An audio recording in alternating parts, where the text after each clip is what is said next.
જય જવાન જય કિસાન। તો આ વરસાદના ખેંચના કારણે વરસાદ તો મતલબ હવે આવશે 2-3 દિવસમાં ગરમીના હિસાબે અને આગાહી પણ તો કિસાન એટલું આકલું હે ને વાત છોડી નાખો। જો બાજરી પોખવાની ચાલુ પણ કરી દીધી હે ને।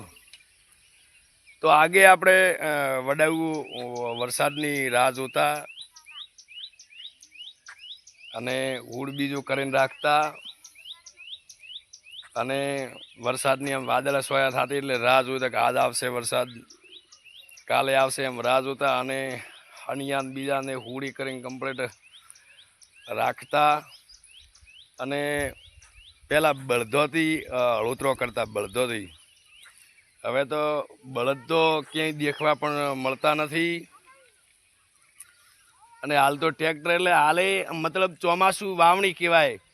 તો પહેલાં તો હળોતરા કરતા એટલે બળદને વધાવતા, ટીલું કરતા, ગોળ ખવડાવતા, એમને પોખાવતા અને પછી બળદને ઓળે કરતા। એનો પહેલાં ઓળી ના કરતા। હવે તો નરા લોખંડના ઘોડા આવી ગયા એટલે તારે પોખવું હોય તારે પોખે, કોઈ સમજતું નહીં કે વાવણી કઈ રીતની કરાય અને બળદને વધાવવાની સિસ્ટમમાં ટ્રેક્ટરની વધાવી શકો છો। પણ હાલ તો ઉઠે સીધા તરત ઉઠ્યા અને તો લાલજી પહેલાં બળદોથી ખેતી કરતા ને કંઢિયા? હા, બળદોથી કરતા ને। તો હવે બળદ ક્યાં ગયા આપણે? બળદ મોંઘવારી પ્રમાણે સાધન આવી ગયા ટ્રેક્ટર ને બીજા એટલે બળદો કેડી કોણ ફરે હાલ? બરાબર। અને અસ્કરમાં એક દિવસ બળદની પણ જરૂર પણ પડશે નહીં પડે? 100%।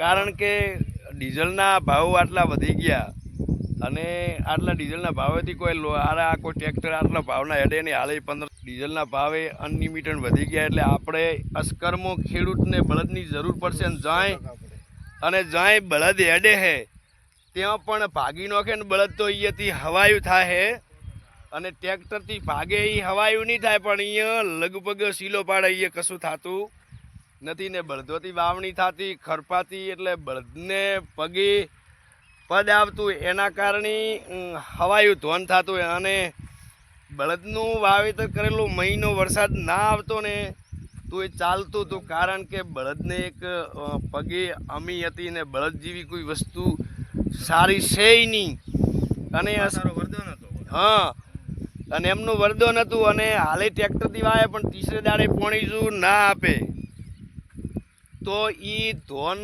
લાલાથી તર કરવા મળતું હશે ને। હા અને બળદો જેવી કોઈ ખેતી નથી ને અસ્કરમાં આપણે બળદ પાછા લાવવા પડશે અને બળદ જાળવવા પડશે અને બળદથી એક ખેતી કરતા તો 5 બોરી થતું અહીંયા બળદથી ખેતી કરો તો 8 બોરી થાય, 3 બોરી વધારે થાય।